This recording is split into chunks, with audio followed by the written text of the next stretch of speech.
Okay, folks, look, I don't know if this series is going to end with a bang, but I know one thing, that this eon is going to end with a bang.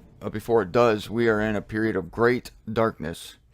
Darkness covers the people, covers the world, covers religion, covers politics, covers your friends, covers your family. Evil lurks in the hearts of men and of women and of children. There's no escaping it. And so people go nuts, and they shoot other people, and they shoot themselves. As I said, I can't imagine why more people don't kill themselves every day. It's never a shock to me. It's a shock that it's not more. Which is significant in Revelation 22:16, that Jesus calls himself the Resplendent Morning Star. As you know, things always seem worse at night, and there are some nights when you just can't wait to see the sun coming up, because it means that the scary times are over. You start to hear cars driving outside. Things are back to normal again. Death has once again been held in abeyance, because that's what sleep is. It's a practice for death. Sleep is recuperative, whereas death is not. But it is a picture of it when you lay down your burdens, and God graciously gives us a period of unconsciousness. This is night. Gracious period of unconsciousness. God didn't have to do that. I'm the guy that asks the questions. People assume things are the way they are. I'm the guy that says, why are things the way they are? We didn't have to have this period of unconsciousness for a third of our day, and yet we do. And that should tell you something about the darkness of the world, and it should tell you something about the morning star, the resplendent morning star. That morning comes and it dispels a time of unconsciousness and a time of darkness. I've been eating paper towels. I seen I have some. I seen I have a little piece of paper towel stuck between my... I got it, thanks. So night is a type of death. The earth cools down, and every part of the globe gets to experience it for 3/4 of the day as the earth revolves around the sun. Yes, I did say the earth revolves around the sun. And we all get to taste this wonderful happiness of light-dark contrast. I'm being facetious when I say happiness, because on the new earth, there's no more night. Therefore, night is not the best thing. Just like marriage. Marriage will be abolished in the next eon, because marriage is not the best thing. Even in the kingdom eon, marriage is abolished because it's not the best thing. If it was a great thing, it would stay. If night was such a great thing, it would stay. We just are crazy about night. It's really worked wonders. We're going to perfect the night, and we're going to bring it in all its grim resplendency back. No, night is abolished. Just as the sun and moon. Well, no, they're not abolished. Well, yeah, the sun and moon are abolished. So in the New Jerusalem now, it could be a difference between the New Jerusalem, what's happening inside the city, and what's happening outside. We know there's no need for the sun or the moon inside, but does that necessarily mean that there's no need for them outside? It does not. So I will not assume that. But there is no night, there is no marriage, there is no male nor female. Why? Because male and female is not perfect. It's not the perfect way. I've often said, if you want to get to know your spouse or your girlfriend or your significant other or your whatever, your boyfriend, your dog friend, whatever you have, you need to eliminate the sexes. I remember my wife used to mourn to me about that. It's like, how will it be when there's no more male or female? We're not going to be married anymore. Yeah, well, you made that happen prematurely anyway, so what were you so worried about it for? Yeah, like you preempted the fifth eon. Good job. Even the fourth eon. But it's because this separation between the sexes is just that, a separation. It's a hindrance to knowing one another. It interrupts fellowship because there are so many differences between the sexes. And God separated the sexes for the same reason he scattered the language at Babel.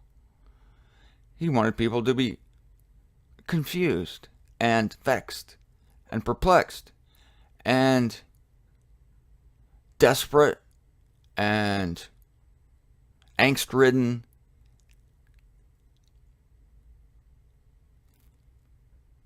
Yeah, so that's why he separated the sexes and the languages. God is in the business of separating things. And so when he restores things, then he's going to eliminate the separations. In other words, there will be neither male nor female, there will be no marriage, there will be no night, there will be no countries, no nations, there will be eventually one people. Because that's ideal.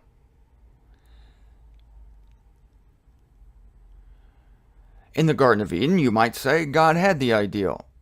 Well, it was a picture of what would become the ideal. The only thing lacking in the Garden of Eden, I say only, it's a giant problem, is the lack of contrast, and therefore the lack of appreciation of what you have. Adam was all in himself. He didn't have a wife. And so, but he didn't know that he was in the ideal state of being one perfect human. The female nature, the female person, you might say, was still inside of him. And that worked just fine. It was a package deal. As Christ says in 2 Timothy chapter 2, he cannot disown himself. So Adam could not disown himself. He's not going to disown Eve when she's part of him. But now when the sexes are separated, you have all this potential for separation, for trial and trauma. Back to night and day. When everything's day, this time change bothers me too. I'll tell you what, the seasons bother me. I don't like change. I really don't. I hate it. And you think, well, what kind of season change do you have down here in Florida, Martin? Hey, I've heard enough out of you. Okay? There are seasonal changes down here. It's very subtle, true. But there are still, it gets cool. One morning it was 57 degrees. Yes, I'm becoming a Floridian because I kind of panicked. 57 degrees.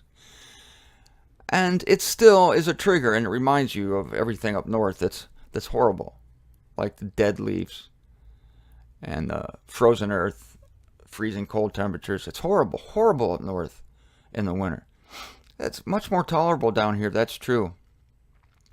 But there's still the whiff of change in the air, and the time changes and it gets darker earlier. Same here as it is up there. Part of me, wants to go back up north once in a while. I mean, not to stay or anything, but maybe for a week or a couple months, just because that's my hometown up there. So there is something that pulls on the heartstrings to go back. Just like when we're in the celestial realm, it will pull on our heartstrings to revisit this earth for 1,000 years. But these separations, day and night, it's essential to have it separated now so that you experience the trauma, but that will be eliminated, and the peoples will become one. The sun will be shining all the time, and I will be happy. I will be happy. I should live on the equator. I should be like sitting on the equator. I should have a hut on the equator, because then I won't have to endure change. It stays the same temperature, the same light all the time. I would actually like that, to be honest with you.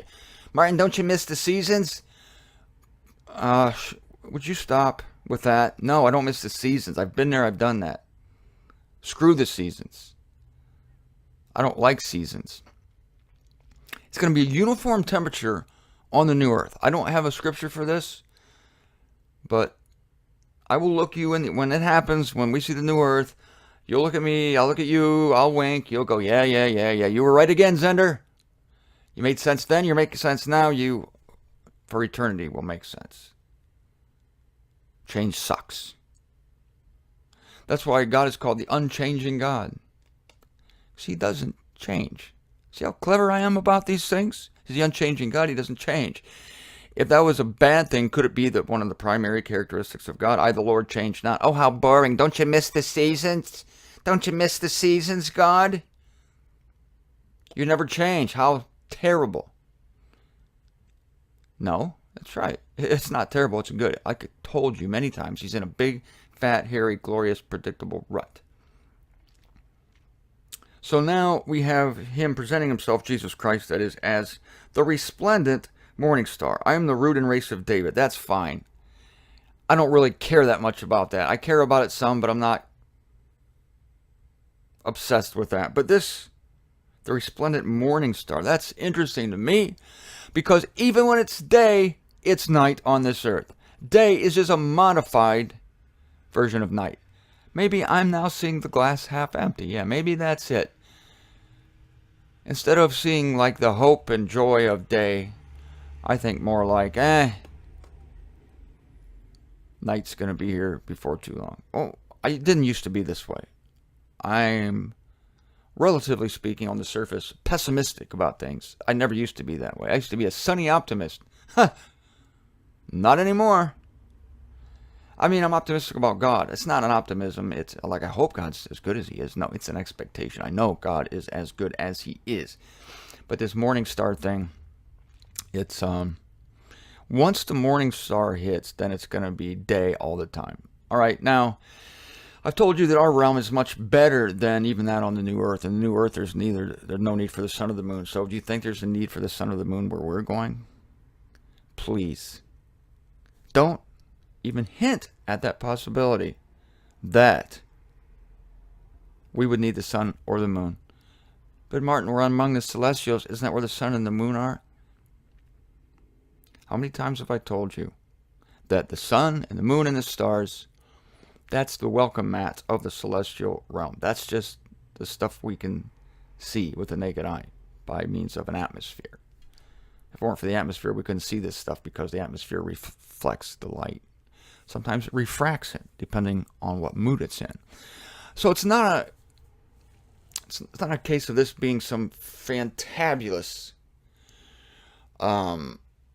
thing to see the sun and the stars and the moon. I call that the junkyard of the celestial world. That's the lobby. It's the welcome mat. It's space junk. The moon is a piece of space junk, but God glorifies it. I mentioned leaves earlier in the fall up north. The leaves change. They freaking die. Okay, can we all be honest with one another? The leaves die. But God somehow manages to make death look good. Even death looks good sometimes. I'm not talking about a corpse. I hate it when people walk up to a corpse and say, doesn't Uncle Henry look good? No, he looks like shit. He's dead. He's wearing makeup. And he's stuffed with formaldehyde. He looks terrible. It's awful. But the leaves, they're also dead. But God manages to make them colorful. Yes, okay. Let's all go to New England and see the dead leaves. Let's all go see the lack of chlorophyll. Let's all go up north in a caravan and see a beautiful display of death about to come on the earth in the form of snow and ice and cold that will simultaneously kill several hundred people, if not thousands, on the highways. And many people will freeze to death. Did you know that more people freeze to death than die of heat, stroke, or heat exhaustion? Many, many, many times more people die from the cold than from the heat. And I've often said this, come down here and test it. It's better to be warm and depressed than cold and depressed. Yes, it is. So even God can make death look good. And he does that with the space junk out there, the moon, the planets, the ring around. The ring around Saturn is probably a disaster. It's probably the remnant of some cataclysm. It's probably a horrible thing. It's like if a being in the know, a celestial being, looked at Saturn, that being would avert his or her eye, assuming there are genders among the celestials. I don't know what to call it. Its eye. It's like, oh my God, what an embarrassment. Look at the horrible thing happened with Saturn. It's like having a sty on your eye or a fat lip or a herpes sore or something. That ring around Saturn's like a herpes sore. It's horrible. We look at it and go, oh, look at the ring around Saturn. It's so beautiful. Get out your scopes. Get out your scopes. It's not beautiful. It's tragedy. It's a disaster. It shouldn't have happened. But anyway, God manages to make that stuff look good. But it doesn't look good to me. I know it for what it is. Flaming balls of gas, the stars are. I mean, God puts them out there for signs and seasons. Yeah. So nice, but so primitive. It's like a hint. It's like breadcrumbs. Look what I did. I gave you a breadcrumb. I don't want a breadcrumb. Someone's been sleeping in my bed and he's still here. I don't want a breadcrumb. I want face-to-face truth. Tell me things straight. Don't give me clues. I'm not trying to find it Mr. Mustard did it in the laundry room with a jackknife. Or that... Yes. We have face-to-face fellowship. So I hate these hints and clues. In a way, I hate the book of Revelation. Hate it. Even though I told you 2 weeks ago that I love it. That's okay. I'm willing to contradict myself. I have different feelings on different days. Is the truth based on feelings? No. But you're listening to me and I'm telling you feelings. You just have to take it or leave it. But I hate the book of Revelation because it's not face-to-face fellowship. It talks about face-to-face fellowship that will be on the new earth. But it's not itself face-to-face fellowship. It's signs. It's visions. Cagey language. I'm tired of that crap. I want face-to-face fellowship with Christ. No more little clues. No more breadcrumbs. No more Miss Peacock in the library with a candlestick. I don't want to figure out a murder mystery. I don't want to figure out why things happened, why things are happening, why things don't happen. I just want face-to-face fellowship. Whenever Paul writes a forward sentence, I am thrilled to death. Like, God is the Savior of all humanity, especially of believers, like 1 Timothy 4:10. That's great. Paul says, do not be sinning. I love that. Do not be sinning. Great verse. That's in 1 Corinthians 15, I think, or Romans. I don't know. I love these direct sayings. And Paul, even though he is a terrible writer, he does give direct sayings. The Old Testament is a mess as far as literary devices and mystifying language. You really have to slow down and study it. This is why the role of the teacher is so difficult. It's a mess that needs sorted out. And the teacher does that, and then the teacher can give it to you in a bite-sized bit, much like a frosted mini-wheat.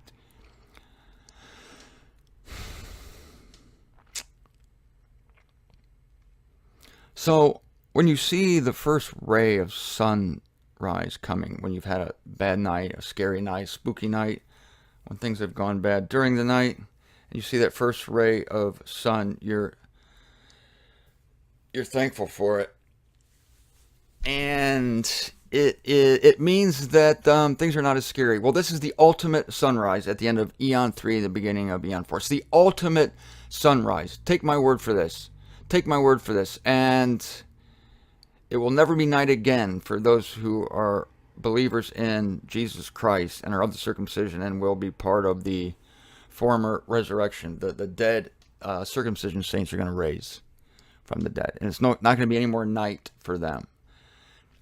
I actually like this part, the resplendent morning star. Because at the tribulation, at the end of the tribulation, the Israelites are going to be so anxious for morning. Again, like the mariner on the sea, they wish for day. Paul says that in Acts, or he's recounting his shipwreck. He said, we wished for the coming of day. Maybe that was Luke. Yeah, it's Luke and Acts. We wished for the coming of day. We just wanted to see the first beam of daylight. It meant that we were going to be able to find our way around, know where the hell we were, and get out of danger.